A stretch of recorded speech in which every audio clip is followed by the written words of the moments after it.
Hi, this little corner of the internet, day 123. আজকেরই সেই special দিন, যেই দিনের অপেক্ষা আমরা কবে থেকে করছিলাম। তো সকাল সকাল উঠেছি তখন 9টা বাজে। লাড্ডু আমার সাথে উঠে পড়েছে, মা এদিকে সব সবজি নিয়ে বসেছে, সব দেখছে সব ঠিকঠাক নিয়ে এসছে নাকি।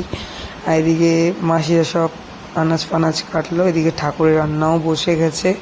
তারপরে আমরা সব রেডি ফেডি হয়ে বেরিয়ে পড়েছি ঠাকুর আনতে যাওয়ার উদ্দেশ্যে। বহুতই আগের দিনকার গিয়ে শাড়ি টাড়ি সব পরিয়ে দিয়ে এসছে। তারপর দিনকার বিকালবেলা দাদা গিয়ে মালা ঠালা পরিয়ে ঠাকুরকে রেডি করে দিল। গেলাম আমি, বাবা, দাদা সবাই মিলে আমরা গেছিলাম ঠাকুর আনতে। দাঁড়িয়েছিল নতুন ব্রিজের কাছে, আমরা তো লাস্ট মাথায় ঠাকুর বানাতে দিয়েছিলাম, কিন্তু ওই রাস্তা কেটে দিয়েছিল, তো ওখান থেকে তো আর আনা সম্ভব ছিল না। তাই জন্য আমরা ঘুরে ঘুরে নিয়ে এসেছি। মারা তো অত হেঁটে যেতে পারবে না, তাই জন্য মারা নতুন ব্রিজের কাছে দাঁড়িয়েছিল, ঠাকুরকে ওখানে বরণ করলো, করে টরে নিয়ে আমরা বাড়ির দিকে এলাম।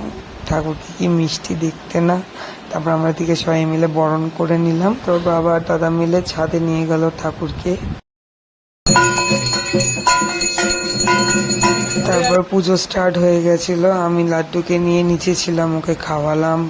এই বছর তাড়াতাড়ি পুজো স্টার্ট হয়ে গেছে, কারণ অমাবস্যা তাড়াতাড়ি ছিল। তবে থেকে সবাই ছিল আমাদের পুজোয় বসে, সবাই পুজো আনন্দ করলো। আমরা সবাই মিলে 108খানা প্রদীপ ধরালাম, দই টরিয়ে নিয়ে। তারপরে হোম হবে। তারপর লাড্ডু তো উঠে পড়েছিল, ঘ্যান ঘ্যান করছিল।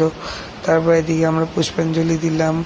তারপরে ফল হারানি পুজো ছিল, আমরা সবাই মিলে ফল দান করলাম ঠাকুরকে দিয়ে। তারপর ঠাকুরমশাই চন্দ্রমিত্র বানালো, আমাদেরকে সবাইকে একটু একটু করে দিল। ঠাকুরকে কি মিষ্টি দেখতে, ওনার দিক দিয়ে চোখই ফেরানো যায় না। তারপর এদিকে ঠাকুরমশাই আমাকেই ফার্স্ট চন্দ্রমিত্র দিল।